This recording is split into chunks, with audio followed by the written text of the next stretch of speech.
تو سال 1800 و تو انگلستان داشتن فرزند خارج از رابطه زناشویی به شدت تابو و زشت بود و زنایی که مرتکب چنین کاری می شدن مورد تحقیر و بدرفتاری قرار می گرفتن. چنین رفتار هیچ اثری نداشت، چون که زنای زیادی بودن که به اونها برچسب فاحشه یا زنای ولنگار زده می شد و یه جورایی هم اون افراد تو اکثریت قرار داشتن. واسه کمک به چنین وضعیتی سرپرستی از این بچه‌ها به کاری رایج تبدیل شده بود. یه سری از افراد داوطلب می‌شدن و که در ازای مقداری پول این بچه‌ها رو به سرپرستی بگیرن.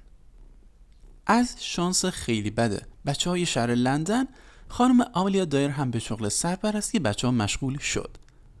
اون واسه جا انداختن خودش به عنوان سرپرست بچه‌ها تو صفحات روزنامه‌های محلی با استفاده از کلیدواژه‌های تکراری قابل احترام و زوج متأهل تبلیغ خودشو میکرد. عنوان قابل احترام واسه نشون دادن سطح اجتماعی خودش بود که یعنی شما بچه‌تون رو تحویل هر کسی نمیدید. زوج متأهل هم که نشون میداد تعهد و بچه دوست بودن یک سرپرست بچه رو. خانم دایر هم پرستار بود و هم یک قابله، یعنی دو تا از شغلای مورد احترام زنان تو اون زمان. وقتی که مشغول کار پرستاریش بود با خانمی به نام الن دین ملاقات کرد. خانم دین هم یک قابله بود و مشکلات زنهایی که فرزندان ناخواسته به دنیا می آوردن و به چشم می دید و اون کسی بود که ایده به سرپرستی گرفتن این بچه ها رو با خانم دایر مطرح کرد. خانم دایر تا جایی که میتونست پرستاری میکرد و تو اوقات فراغتش هم سرپرستی این بچه ها رو قبول میکرد. ولی با مرگ شوهر اولش یعنی آقای جورج توماس و همچنین با به دنیا اومدن دخترش الن توماس و با رفتن خانم الن دین که سرپرستی این بچه ها رو به عهده میگرفت، نهایتاً هم خانم دایر مجبور شد شغل پرستاریش رو رها کنه و به سرپرستی این بچه ها یعنی تو پرانتز کشتن اونها به عنوان شغل اصلی خودش رجوع کنه. در اوایل قبول کردن این شغل خانم دایر بچه‌ها رو به اسم سهلنگاری می‌کشت، یعنی بهشون غذا نمیداد و اونها رو تنها یه گوشه رها می‌کرد تا به خواب اونا دیگه بلند نشن. یعنی غذا ندادن هم باعث مرگ اونها میشد و هم باعث صرفه‌جویی اقتصادی براش میشد. هرچند بعداً متوجه شد که این کار خیلی وقت گیره، یعنی از نظرش هر چی سریعتر نوزادان بمیرن اون هم سریعتر میتونه به پولهای بیشتری دست پیدا بکنه.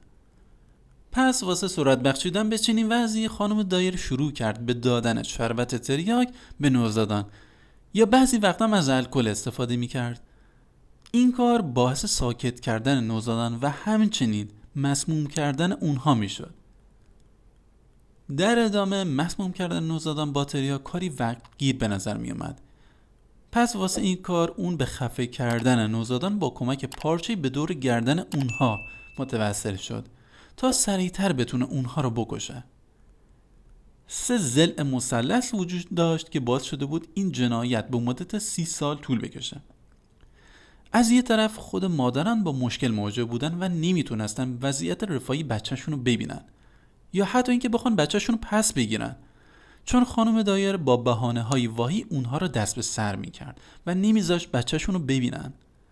از طرف دیگه تعدادی از اونها هم از اینکه به پلیس بگن نگران وضعیت بچه‌شون هستن شرم داشتن و میترسیدن، چون مشکل اصلی این بود که وجود این بچه‌ها رو داشتن مخفی می‌کردن. مورد آخر هم این بود که حتی پلیس ها هم تو پیدا کردن کودکان گم شده خوب عمل نمی کردن و کم کاری می کردن.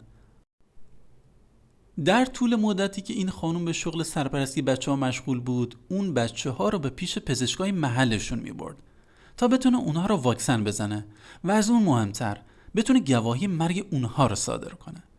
پزشکای محلی با دیدن این همه بچه که باید براشون گواهی مرگ صادر میشد مشکوک شده بودن. میگفتن چرا این خانم هرچی بچه به سرپرستی میگیره میمیرن.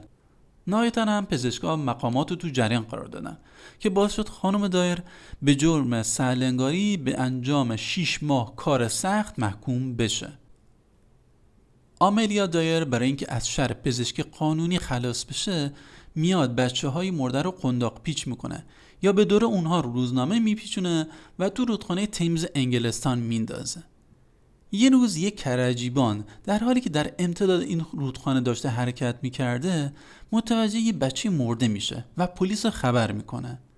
پلیس با پیدا کردن اسم و آدرسی که درون قنداق اون نوزاد وجود داشت و با سوال کردن از آدمای نزدیک اون آدرس نهایتاً به خونه خانم دایر هدایت میشه. ولی پلیس به صرف داشتن آدرس نمیتونست اونو متهم کنه چون مدرک قوی‌تری نیاز داشت. واسه همین نقشه میریزه و یه خانم جوان به همراه بچهش رو اجیر میکنه تا قرار ملاقاتی با خانم دایر ترتیب بده تا بفهمن که این خانم واقعا چی کار است، که در نهایت هم تو دام پلیس میفته. خانم دایر هم سریعا دستگیر میشه و مورد بازجویی قرار میگیره تا به جرمهاش اقرار کنه. در همین اثنا هم پلیس رودخانه تیمز رو واسه پیدا کردن باقی اجساد لایروبی میکنه که تونست 6 تا جسد دیگر رو پیدا کنه. خانم دایر هم جرمش رو میپذیره. خانم دایر کودکی سختی داشته. اون آخرین فرزند از یک خانواده 5 فرزندی بوده. خانواده‌ای با 3 تا پسر و 2 تا دختر. پدرش کفاشی داشته و مادرش هم دچار مریضی روانی بود که باعث آسیب جسمی و روحی به اون میشد. گفته شده که مادر خانم دایر دچار تیفوس بوده که باعث شدت خشونت و دیوانگی اون میشد. ولی احتمال میره که مادرش دچار بیماری اسکیزوفرنی بوده. به نظر میاد که خانم دایر هم مشکلات روانی داشته. دخترش ماریان میگه که به یاد میاره وقتی کوچیک بوده مادرش رو به زور به یک دیوانه خونه میفرستن.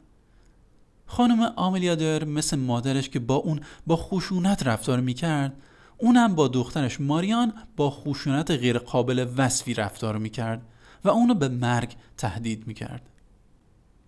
خانم دایر به مدت 30 سال سرپرست بچه‌ها بود و با برآورد تعداد 10 الی 15 قربانی در هر سال به رقم تقریبی بالای 400 کشته دست پیدا می‌کنیم.